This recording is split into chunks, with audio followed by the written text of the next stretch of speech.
Una mo sa lahat, nais ko bumati ng magiging natin.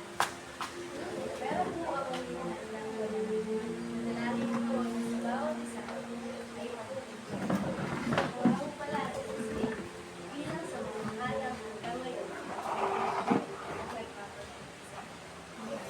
at ang nakaranas din mo kung sa nasa maging mga pasa, ngunit sa dahil ng kanyang pag-ulit at pag-ulit ng mga. Sa muling pagkakataon ko na ang pinakatayo sa tuki-tuki at uli kong iniwan ng alaga sa looban mo, nais ko lamang mag-aray ng isang oras, maituring ng isang hamon at pagkakaroon ng sapagkat ang panahon ito ay pinagalitan ko po.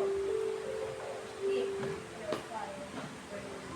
Iman, bago ko mo ipagsubuloy ng panahon, inayos lang kung sana kong itanong sa inyo, tanong lang. Akala na may ibang malakas, dahilan ko na hindi naman ako nasa simbahan o nakalamdam ka na rin ba ng kalaga. Physically present in church, but spiritually absent. Marahil kapatid may mga oras na mapapatanong, Lord, hindi ko lang ng ulit sa'yo. Sabay nito ang pangihina. Minsan pa nga okay ka, ay madali. Minsan, nag-akala mo okay ka, kasi hindi ka naman nawawala sa simbahan. Nag-akala mo okay naman kayo. Kahit hindi, yung tulungan ka ng ayos. Pero kapatid, paalala, hindi ba sila ng attendance mo sa simbahan?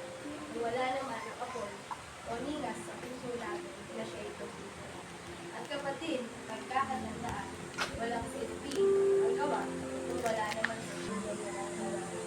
Kaya nga po ng taas ang malalim Sis Giselle. Alam niyo kapatid, para tayong alon sa dagat. Mahirap lagi naman. Mahirap siya kumakas. Minsan malakas, minsan nakabalot na naman niya. Minsan kalmado, minsan di naman hindi na makakalo. Ganito ang pakiramdam sa mundo. Minsan mararamdaman mo rin unti-unti na mawawala yung hirap sa mundo. Temptation, dito ako masaya eh. Katagang hindi mo nababanggit, pero nagkita sa buhay mo. Problema, Lord, ba't sabihin ko ba yung pagsubok ko? Nagkalasang tanong mo. Pero kapatid, kung praktikalan ang usapan, hindi tumitingin ang Diyos sa pamilya na meron ka, kundi sa kung paano mo binabalik yung hila sa puso mo. Hindi dahilan ng paghina ng apoy para mawala. Tandaan kapatid, na maghina man ang apoy ng pananampalataya mo, manatili at magtiwala lamang tayo sa Kristo. Asahan mo ang katitin sa apoy ay maghina sa tulong lamang ng Panginoon. Tulad din po ang sinabi sa tula ni Sister Mariela. Minsan mo mararanasang halos wala ka ng kakampi. Ang kanilang mga mata ay naghihintay sa iyong pagkakamali at halos lahat ng tao ikaw at ikaw na lang.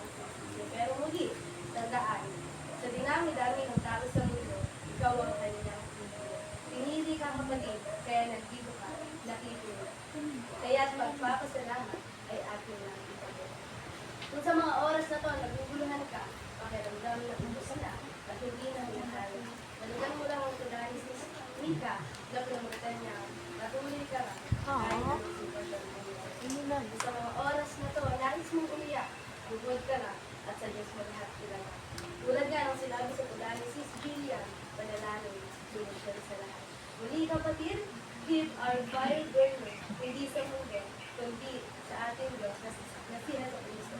Patuloy lamang tayo sa Panginoon